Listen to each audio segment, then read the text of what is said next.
Bonjour, c'est Gaël, bienvenue dans Idée Fin chez vous. Nous sommes à Villeneuve-la-Garenne, à 5 km au nord de Paris et nous allons plonger dans l'histoire et dans un autre monde puisque Daniel, qui est avec moi, va nous emmener à la découverte des chemins de fer de Chantrenne. Où sommes-nous exactement? Un dépôt de voies ferrées anciennes? Non, c'est un dépôt de voies ferrées qui a été reconstruite et la voie a également été construite en voie de 60.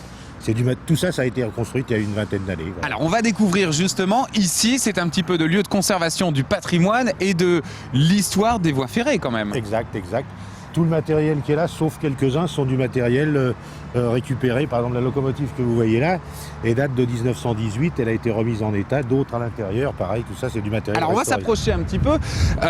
D'abord, première chose dont on va parler pendant que nos amis sont en train, si je comprends bien, de manœuvrer les deux motrices pour sortir une rame pour qu'on puisse partir en promenade. On va partir en ligne avec ça. Alors, ça, vous avez dit tout à l'heure une expression, c'est une voie de 60. Alors pour nous les béotiens, qu'est-ce que c'est qu'une voie de 60? C'est une voie de 60 cm d'écartement entre les deux patins de rail. Là, il y a 60 cm. D'accord. Parce qu'il y a plusieurs sortes de voies qui existent. Exact. Il y a 60, il y a 50, il y a 1 mètre, il y a 1 mètre 435 qui est la voie normale. Et genre le TGV, c'est 1 mètre 435. 1 mètre 435. D'autres voies, plus ou moins, comment ça s'appelle, larges ou pas larges, selon les réseaux, selon les régions du monde. Par exemple, entre la France et l'Espagne, on n'a pas la même largeur. L'Espagne, c'est un 560, je crois, quelque chose comme ça. Une chose qui avait été faite à l'époque pour empêcher les armées d'occupation de venir passer. Exactement. Alors là, on a une voie qui sort derrière nous. On peut peut-être d'ailleurs en parler. Ça, c'est un locotracteur Plymouth. Pareil, c'est une restauration. Et derrière, ce sont deux baladeuses fermées, fabrication Chantrenne. Alors, le tracteur va amener la rame par là-bas et la locomotive va venir s'atteler derrière. D'accord. Voilà. On va en fait ce tracteur. Lui, il est plus normalement fait pour tirer, lui. Il sort la rame. Après, il se met au garage. D'accord. Lui, sa seule mission, c'est de sortir et rentrer. C'est la locomotive à vapeur qui va vous. Alors, les voies de 60, ça correspondait à quoi? Pourquoi on avait des voies de 60? Parce que en Angleterre, au Pays de Galles exactement, les gens avaient commencé à faire les premiers chemins de fer à voie étroite. Et monsieur de Coville, un jour, est allé au Pays de Galles. Il a mesuré et ça faisait deux pieds. 2 pieds, ça fait 61, des poussières. Mais il s'est aperçu qu'en code français, ça collait pas. Donc, il a mis 0,60 m. Voilà. Et toute la voie étroite, pratiquement, c'est du 0,60 m.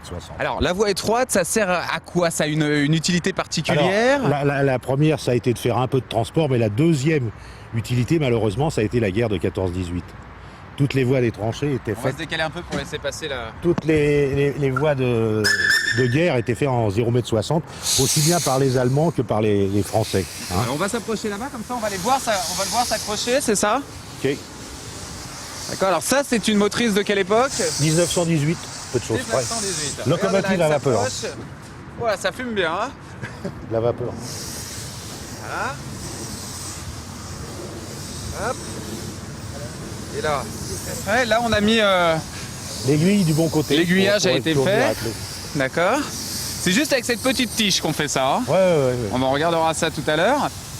Et là, on va s'approcher, faire ça au millimètre. Alors, tous les gens là, comme vous qui sont ici, vous êtes des anciens cheminots? Non, absolument pas. Il n'y en a pas. Il n'y en a pas? Non. Chacun son métier. Le monsieur, là, il était dans la métallurgie. Moi, j'étais chimiste. Lui, vous voyez, l'accostage. Voilà. Et c'est comme ça que ça s'attache. Un poil près. Un poil près. Hop, raté. C'est un petit truc de précision, ça encore. Hop. Ouais. Attention. Ouais, voilà, bien vu. Bonjour monsieur, ça se passe bien là-haut? Pas bien.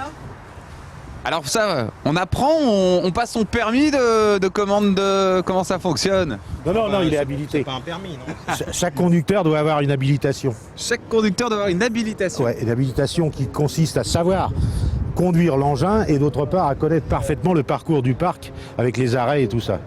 Et il est responsable de son train et des voyageurs qui est dedans, une fois habilité. Alors avant que pour le prochain plateau, on parte à bord de ce train et puis qu'on aille découvrir un petit peu tout le parc, est-ce que vous pouvez nous montrer comment ça marche un aiguillage? Ah ouais. Oh là, hop, un petit coup de vapeur là. Hop. On va regarder l'aiguillage qui est là. On attend 2 secondes. Regardez, venez voir. Vous l'avez vu? Ouais. Ah, c'est tout bête, hein. Tac. On se place et on se met dans l'autre sens. Et en fonction, Par à droite et à gauche. Voilà. Et alors aujourd'hui, les aiguillages modernes, c'est toujours le même système, sauf que c'est électronique. C'est électrique avec des moteurs à courant continu qui font manœuvrer les trucs. Et il y a des, comment ça s'appelle des points de contact. C'est-à-dire qu'il faut que l'aiguille soit bien en contact et à ce moment-là, elle est bloquée. D'accord? Là, on peut manœuvrer comme on veut. Mais avant, on avait des aiguilleurs qui partout faisaient comme ça, etc. Ouais, d'accord.